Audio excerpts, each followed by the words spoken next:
Welcome everybody, I'm Samantha. And I'm Alison. Welcome back. We are the authors of the Night Owl Chronicles and this is episode 3. Fantastic. Fantastic. I am excited. Yeah, definitely. We're getting straight into the We're reading. going to get straight into it. Yeah. Before we begin, Alison, give our viewers, listeners, a recap from last week. Yeah, sure. So last week we read chapter 2. Okay. And Welcome, Miss Wolf. yes, chapter 2 was titled Welcome, Miss Wolf. And we got a very short glimpse or introduction about His friend. Miss Wolf. Oh, yeah, we got also a viewing where basically we got to see His friends, Chris and Ken, Chris his and Ken, girlfriend, his Emma. girlfriend, yep. And, you know, there's a new girl at school, her name's Amanda Wolf, and automatically Josh Riley doesn't like her because she sat down and around 45 minutes into the class, mind you, this is the new girl and she's just staring at him. Yeah, she is. And he thinks that's really rude though, but there's something about him, he can't put his finger on it. Yeah, she's giving him weird vibes. Yeah, there's something about her that he doesn't like and it doesn't settle well with him. And we remember how the chapter finished with him receiving a bad text message from his mum saying to come home quick that something has happened. Yes. Yeah. Now, some of you have probably were wondering what did happen. So today you're going to find out what happened when Josh went home. So we're going to get straight into it. Chapter 3, we have arrived. How bad is it? I asked, feeling my voice tremble. My mother swallowed hard and laced her fingers together before answering. The strain on her face was evident, and she was trying hard to hold it all in. A large vein pushed through the middle of her forehead as she looked up at me. It's pretty bad, Josh. We don't know what condition he's in, but it doesn't look good, she said. How did it happen? I mean, you spoke to him a few days ago, Josh said. Your uncle was walking not far from his home. He was struck by a car. It was a hit and run, she said. What? I couldn't digest what she said. Besides, my friends, Uncle Anthony was my only best friend. We might not physically see each other that much, but we were always in contact. I would talk about anything and everything that came our way. We would even talk about school and what I look forward to when I finished. He promised me he'd be there to see me graduate. Who was I going to talk to now? Did they catch the person who did it? I asked. What's going to happen to the driver? I wanted answers, and I wanted them now. Dad raised his hand up and motioned me to slow down so that Mum could answer. The look on Mum's face was heart-wrenching. I knew she was in pain because none of us knew whether her brother, my uncle, was going to make it. Come on, Uncle Anthony. He can't leave us like this, I thought. He's fighting for his life, she continued. We sat in the living room, slumped into a dark leather sofa. We suddenly all looked defeated. In front of us was a sturdy wooden table that Uncle Anthony had made for us for Christmas. She continued, the doctors don't think he'll make it. It's only a matter of time. This can't be happening, I blurted out. I was so angry. Now, Josh, we need to be strong and deal with this as a family. We need to be strong for Uncle Anthony, Dad said, pressing his hand on Mum's small shoulder. She looked tired, so worn out. How much more could she take? It was not fair. First the attack, now this. I'm sorry to be the bearer of bad news, she said. It's been a terrible year. She paused, looked up at me, and started to cry. She looked like a broken little girl as she sobbed. I wanted to reach out and comfort her, but Dad hugged her tightly. It'll be fine, Jane, you'll see, he said. Oh, I hope so, she replied through her tears. I really do. I sat there in silence, suddenly unable to utter another word. I didn't know why the images and feelings of that dreaded, fateful attack had come back to haunt me. They had nothing to do with what was happening now. There was no connection to my uncle. I suppose nothing good had happened since. Nothing that had made me smile in delight. Now, my uncle was on his deathbed because of someone's negligence. Someone was selfish to leave him behind. I wondered if he'd seen the car coming toward him or if he had been struck from behind. The idea made my stomach sink, and I quickly forced myself to speak so I could escape my own thoughts. "What do we do now?" I asked. "You don't do anything," Dad replied. "What do you mean?" I asked. "Your father and I are flying to Los Angeles first thing tomorrow morning," Mum answered. "I want to come," I protested. I couldn't believe they wanted to leave me behind. "No," Dad said with a stern voice. "You're staying here. You have school and exams," he pressed. "But—" "No, Josh, you're staying here, and that's final," Dad said. "I don't believe this," I said, shocked and angry. "Your father wants you to stay because—" Mum said, trailing off. "Because of what?" "Josh, please." "Because of the attack? This is different. And you said that we'd deal with this as a family," Josh said. Listen to your father. What about what I want? I want to see Uncle Anthony. Got that? "Josh," Dad said, putting an end to my protest. "Respect our decision. We only want what's best for you. And right now, we don't want you anywhere near a hospital. We certainly don't want you to see the condition that your uncle is in. Stay over at one of your friends' house until we come back. We don't want you to stay alone." I sat there, boiling with rage. I wanted to erupt like an aggressive volcano, but I remained still. I remained quiet and in control. I did it for Mum. After our family meeting, I sat at the end of my bed, with the bedroom door closed, and cast my eyes over to a small white photo frame that was on my desk. It was a photo of my uncle. I was in the photo too, and we were both on his boat. We caught several fish that day that we later cooked. He taught me how to clean them and how to cook them to perfection. He said that there shouldn't be any bones left for the person eating it, and that adding a dash of lemon before serving it was the trick. It had been a good day, us spending quality time together. I studied the photo further. We both looked so happy. The photo had been taken about 2 years ago. My smile was genuine. My uncle's plump face and burned skin reminded me of how hot that day had been. "Would this be our last photo together?" "Don't cry, Josh. Not now. Survivors don't cry. Be strong for Uncle Anthony," he thought. I sat up and looked out the window. Even though the rain was long gone, it was still grey outside, still depressing. A sudden thought came to me. It was an idea that I would have to keep to myself if I wanted to go through with it. I would stay home as instructed, but I would stay here, in this house. I would stay home alone and conquer my fears.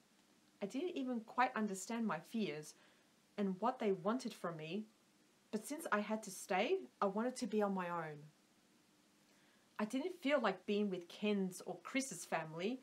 I knew both families would take great care of me, but I also thought they would smother me. And Ken and Chris would apologize every time from embarrassment. I just wanted to be. I wanted to be alone with myself and my thoughts and feelings. Also, I would face my fears that surfaced on their own. What a change of mind. Only a few minutes ago, I'd been protesting that I wanted to see Uncle Anthony, and now I didn't mind that I'd be alone with my thoughts. I hope I was making the right decision. I would pray for him. My phone buzzed. It was a message from Emma asking if everything was all right.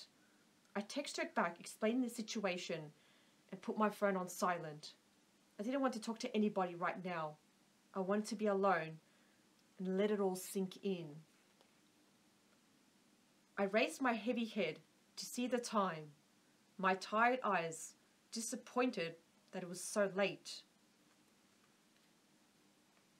Hours went by. It was 2:30 in the morning and I couldn't sleep. I stared at the ceiling, inspecting my room. Even though it was dark, I could faintly see my surroundings because the bright rays of the full moon had illuminated every corner. Wow, I needed to clean my room. I had so much junk. Well, I wouldn't call it junk. It's stuff that I like to collect, like old magazines from the 40s and 50s, memorabilia from times before I was even born, old classic books, vintage posters from the Twilight Zone and Doctor Who. I tried to create a 70s vibe in my room, but I thought everything was a bit mixed up. But I was tired. I was mentally tired, but yet I couldn't sleep. It was as if my mind wanted to shut down, yet it was fighting so hard to stay awake. I almost felt as if I weren't in control of my body anymore. I sighed hard and rubbed my eyes, and I knew they were puffy because I could feel how swollen the skin around my eyes were. I started to think about Mum and Dad leaving in the morning. I knew they must have been so tired, but they put on a strong front. How did they stay in control? Where did they get this strength from? I was starting to like the fact that I could be on my own. I actually liked my own company, and I agreed with the saying that there's a big difference between being alone and being lonely. Suppose I was more independent than the other kids my age. I learned that silence can be my friend. Now, it was 3 o'clock in the morning, and I had to do something with my insomnia. I remembered the pills in my bathroom, the ones that Dr. Young said that I shouldn't be afraid to take. Kit had once jokingly called them Prince Valium, after reading an article about them and how addictive they could be. I sat up, stretched my neck to the side, my eyes adjusting to the cool blue darkness that filled my bedroom. I turned the bathroom light on. The cold white tiles underneath my feet woke me up, giving me a light shiver that travelled all the way up my spine and neck. The hairs behind my neck stood up. Everything in here was white and so clinical.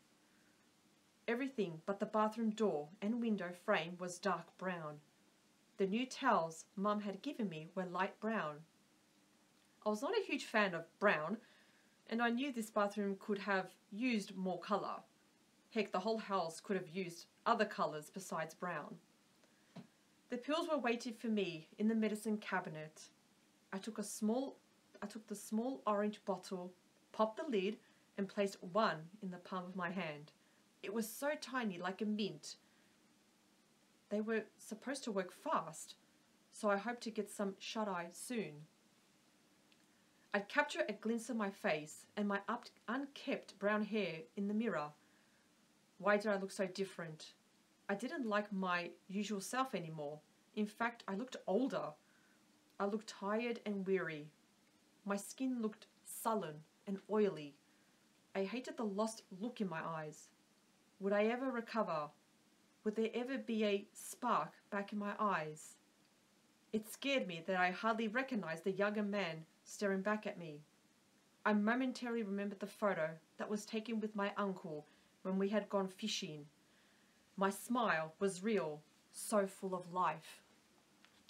Now, I couldn't even create a fake smile. I was that lost. I wondered for a second if I was too far gone. How could I make a successful comeback? Hang in there, I said to myself. Who knows what tomorrow will bring? I whispered before I walked away. Yes, hang in there, Josh. It was the only thing I could say. I was sure others my age were stressing over their final exams, finding a date for the prom. But here I was, wondering if my life, my mind, and my well-being would ever be the same again. I almost felt like the intruders had stolen more than our belongings. I felt like they had ripped out a chunk of my soul, and now there was a permanent hole for everyone to see and judge. So I walked back into my room, ready to give my mind a much-needed rest. I felt the smooth floorboards underneath my feet, but I heard something, and I paused. "What the?" I said, alarmed by the sudden mysterious noise. I slowly poked my head out and inspected the dark hallway before me. Rain tapped on the roof and windows. The wind suddenly picked up, making the house shudder. I stepped out and scanned the hallway, and I could see the stairs below me as I curved down like a snake. The dark wood in the house drove me nuts. I walked softly toward my parents' bedrooms to check in on them. As I leaned my ear against their bedroom door, I could hear my dad snoring, and they seemed to be deeply asleep. I wondered what could have caused that noise, and concluded that maybe it was rain outside. I turned back, ready to go to bed, but I stopped again. I heard the same noise. My skin prickled and made me shiver. I heard 3 knocks. Someone was knocking on the front door, ever so lightly, but loud enough for me to hear. Who could be knocking on the door so late at night? I felt a shiver erupting up my spine. I clutched the wooden banister and looked down to the ground floor. The shiny wooden steps spiraled down, making me slightly dizzy.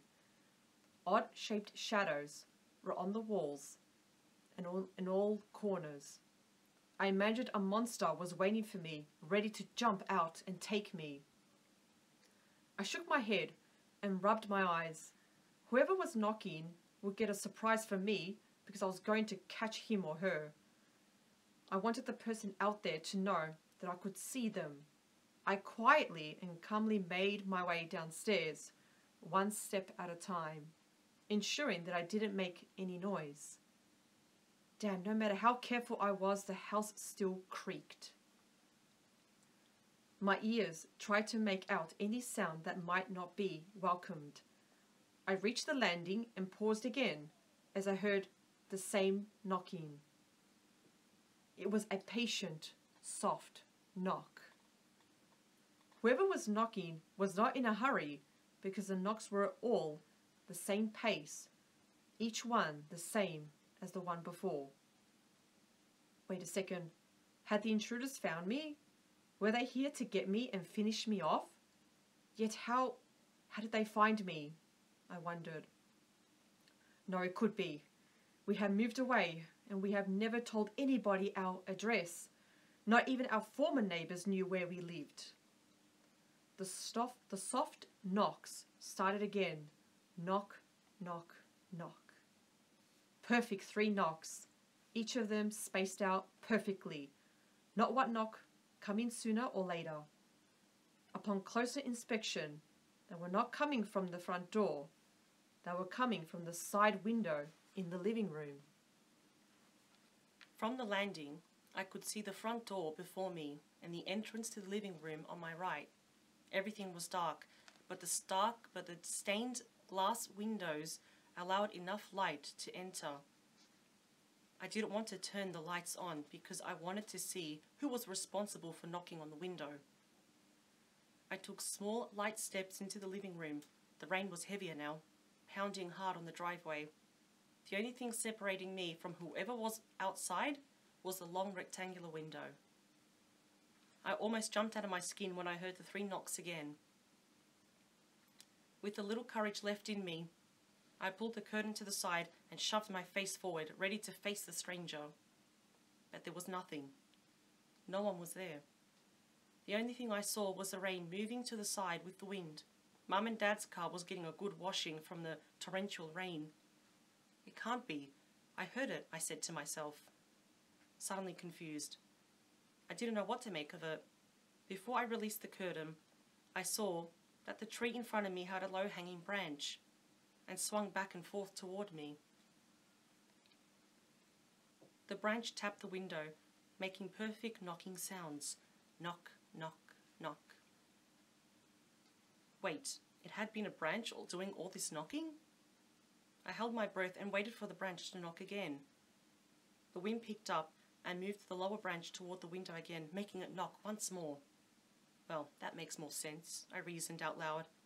I stared at the old tree as its wrinkly branch that had resembled a long arm complete with bony fingers. It came toward me again and knocked 3 times. I was fascinated that this branch was making perfect knocking sounds. I was relieved that it wasn't a person, and it wasn't the intruders who had somehow found me. Get a grip, Josh. It's only a branch knocking on the window. Get over it. Get some sleep. Tomorrow is another day. And that concludes chapter 3. So what have you learnt already? We've learnt that Uncle Anthony was in a hit-and-run accident. And his best friend too. Yeah, and you know, he's his best friend. His Uncle Anthony is Josh's world, you could say, but unfortunately, he's in hospital and With a hit and run accident. Yeah, so his parents now have to fly to Los Angeles to be with him, and like the doctors have told her, they think it's a matter of time before he unfortunately dies. It doesn't look good. So, Doesn't no. look good for Uncle Anthony, and his parents don't really want to take Josh to LA to see this because he went through the attack with the intruders, and they don't want to add any more stress to Josh. Yeah. So Yeah, because the condition in which the uncle is in, with his face and all that, they don't want him to remember his uncle that way. yes. Hence why they want him to stay at home with his friends. But now we know that Josh has other things in mind. He wants to stay home alone Exactly. to deal with his own fears. He doesn't want to stay with his friends. He wants to stay by himself, and he wants to deal with himself. So Yeah, but actually, when we were writing this chapter, we thought that the tree, you know, how convenient, you know, this branch that's knocking on this tree 3 times was our way of, and I also think really the story really introducing what is going to happen. You know, it's late at night, Josh is the only one awake, everyone else is asleep, the entire world's asleep, and he hears these 3 knockings on the window as if whatever's going to happen the next day or the day after that is merely just softly introducing itself to him that something or someone, you have to keep reading, Exactly. wants to come inside. and it really makes you think a lot. Is it really the branch? Yeah, the branch was tapping, but remember, he heard knocks.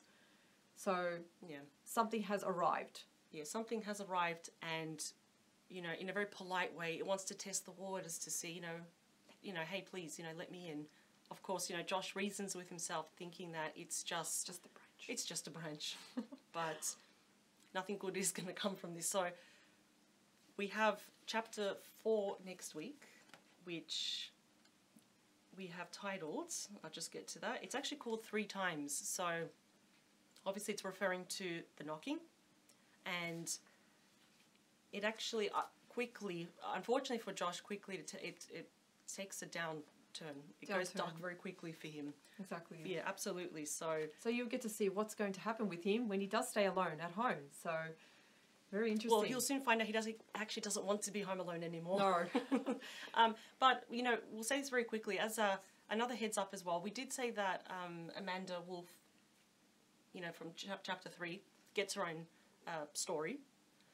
But the only thing we're going to say is with Uncle Anthony, he will appear in a future book. We're not going to say too much, though. We But can't say too much. We can't Because because he's very important. There is a reason why he's appeared. There's a reason why there's been a hit and run.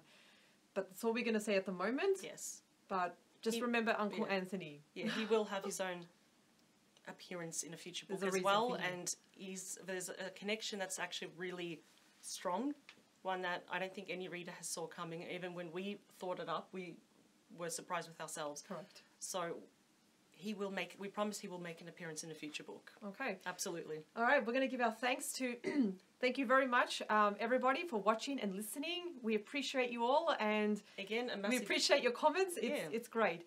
Again, a big thanks to 3CR Radio, and a big thanks to Nikki, our producer. You are awesome. thank you for all your work. Thank you for your work and help. Absolutely. And yeah, we will see you next week. And we are going to be reading chapter 5. Like we said, it's called 4. Chapter 4. I'm way ahead of myself. Alison, Sorry. you're ahead of yourself. We'll be reading chapter 4. Chapter 4. And 3 times. stay tuned. We'll see you next week and follow the owl. Follow the owl, everyone. Bye.